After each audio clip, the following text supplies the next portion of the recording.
Bueno, aquí veis, voy a hablar de la relación puerto-ciudad, vamos a ver cómo se desarrolla la ciudad. Valencia no era una ciudad marítima, es una ciudad fluvial que poco a poco pues va. Esto es una figuración del puerto romano que estaba en el río Turia. La evolución de la ciudad, Valencia sigue siendo, y aquí pues empieza a aparecer el puerto pues en 1800, principios del siglo XIX. Esta foto me gusta porque se ve lo que es la ciudad. Aquí, claro, no puede estar hablando de relación puerto-ciudad porque no existe para nada, ¿no? A partir de finales del siglo XIX el puerto empieza a tener pinta de puerto, se empieza a reforzar lo que en Valencia se llaman poblados marítimos. Entonces está la ciudad, un eje, y los poblados marítimos.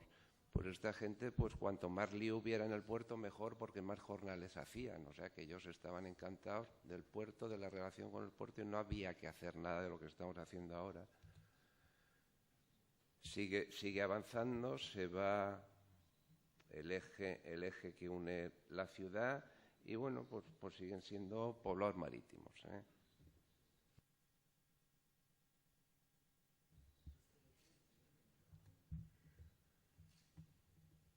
Sigue el desarrollo urbano, ya lo que son poblados marítimos, pues ya va cogiendo una cierta densidad.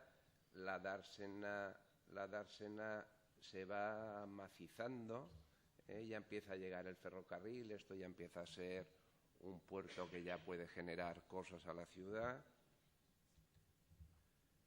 En los años 40, pues bueno, igual, ya empieza a haber viviendas, ya no solo trabajadores portuarios, pero a lo que voy yo es que Valencia era una cosa, el puerto era otra cosa.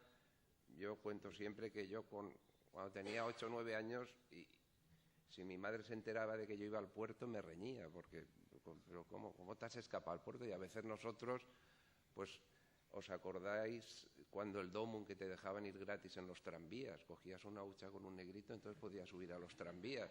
Entonces aprovechabas para irte a donde tu madre no te dejaba, y nos íbamos al puerto el día del Domum y claro, como para pasarles el negrito a aquella gente, ¿me entiendes? Pues no.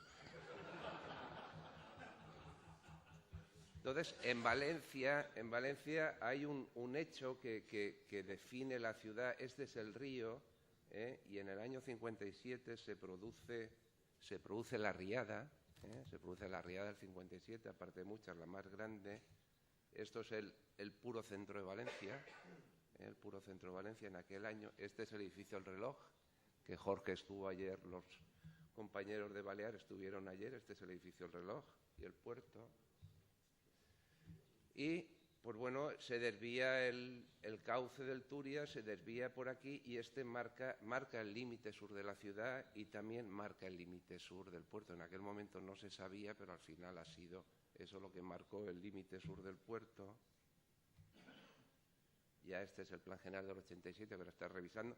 Aquí, pues bueno, pues ya se ve que la ciudad llega al puerto. Ya es momento, o antes. Este era el esquema de trabajadores portuarios, pescadores, encantados con el puerto, y el 80% de los jornales de esa zona son del puerto. Y Valencia, que los valencianos, que vive de espaldas al mar. O sea, en Valencia lo del puerto era una cosa pues rarísima, y no contábamos para nada para ello. Pero al final se pasa esto, la ciudad tira hacia el mar y hay que empezar a hacer cosas. Eso lleva acarreado la evolución del puerto, realmente a partir de los años 70 es cuando el tráfico empieza a ser importante, cuando el puerto empieza a ser un puerto y cuando los camiones empiezan a ser complicación para la ciudad. Eso lleva aparejado pues una evolución del tráfico muy grande, y aquí pues es entretenida la presentación. Esto es la calle que unía Valencia con el puerto a final del siglo XIX, a principios de los años 20. Esto es la puerta del puerto. Pues claro, aquí no hay problemas de nada. El ferrocarril que cruzaba por medio, pues aquello era. La gente que vivía hasta el lado del ferrocarril, al lado del puerto, cuando iban de compra decían: me voy a Valencia. Ellos eran del Cabañal o de la Malvarrosa, me voy a Valencia. Ellos no se sentían valencianos. Y hasta que no ha desaparecido este ferrocarril, pues ellos no se han sentido valencianos. Esta es la avenida ahora, pues hemos pasado del siglo XIX a esto, claro, con estos ya no puedes hablar de camiones. Y estos eran los alrededores del puerto, pues en esos años, pues bueno, pues tan felices el puerto y la gente que hay por allí. Ahora ya en 1980, ya pues todo el tráfico que venía al puerto, ya estamos hablando de 8 millones de toneladas y tal, pues está entrando por el centro de Valencia. Esta es la avenida al puerto. Esto ya empieza a ser una complicación. El acceso por el sur era mínimo, por este camino endiablado, pero bueno, este era el famoso semáforo de Europa que bueno, venías desde Alemania hasta tal y te parabas aquí, venías por autopista hasta aquí y este era el semáforo de Europa. Y aquí había un fund de camiones y esto era, pues bueno, avenida al puerto. Entonces ya hubo que plantearse un convenio del 86 donde si ya estaba limitando el río, ya nosotros hacia el norte era imposible expander.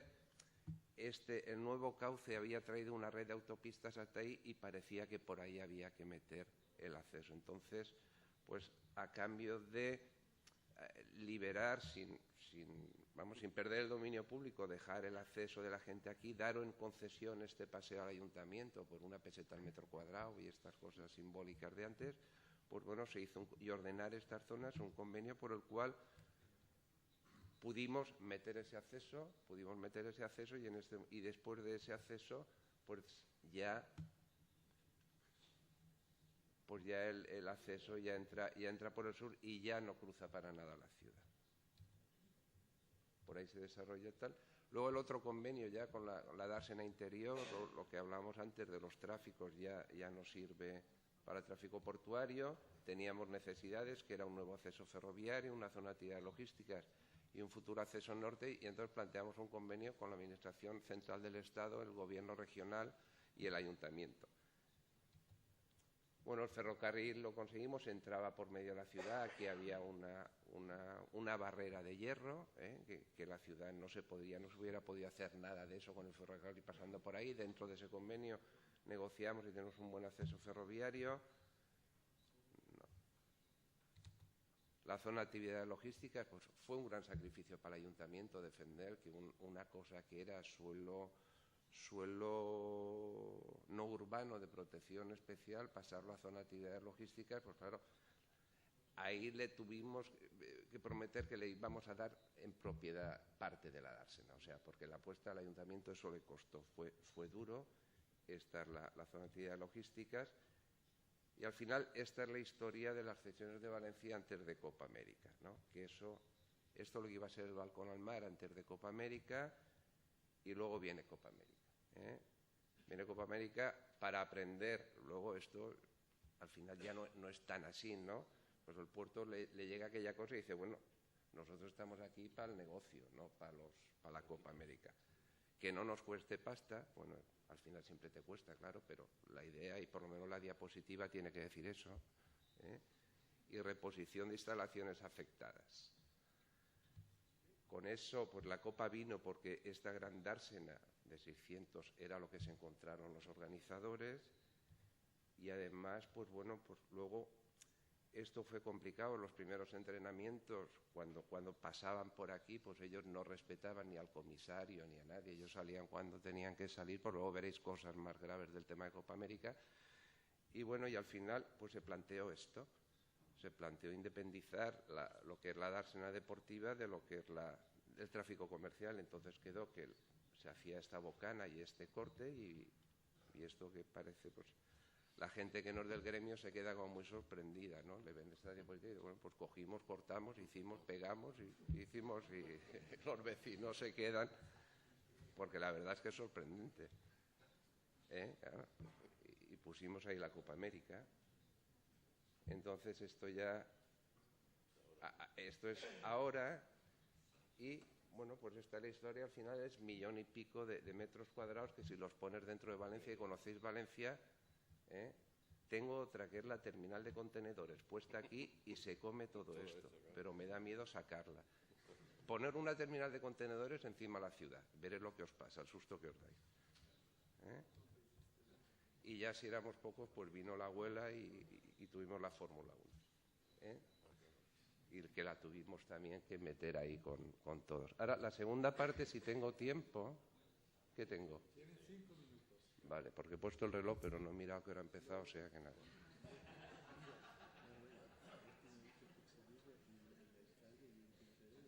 Vale. Sí. Bueno, la estrategia esto es la novedad, ¿eh? Nosotros en 2000, es otra historia, ¿eh? No tiene nada que ver con lo otro. En 2001-2015 se plantea la ampliación del puerto de Valencia. Plan estratégico, estamos creciendo y nos planteamos hacer esta ampliación. Aprobamos nuestro plan director, que José Luis Estrada tuvo algo que ver, y nos ponemos a hacer estudio de impacto ambiental, información pública, tal. Y sale esto a prensa. Y se lía. Pero se lía de la forma, bueno, los ingenieros creíamos que teníamos razón, problemas, pues, politización, desinformación, percepción de la sociedad, empresarios, Consejo y Ayuntamiento cargan contra el gobierno, el PP acusa a Zapatero, Camps, el otro no vería denunciable el bloqueo. Bueno, si nosotros somos ingenieros y nosotros queremos ampliar porque el tráfico, no sé qué, la oferta, la demanda, pues tal, se complica la cosa. Empieza a hablar todo el mundo. Desinformación. La erosión por la ampliación del puerto alcanzará 25 kilómetros del Parque La Albufera. El Bertarelli le molestaba para la copa.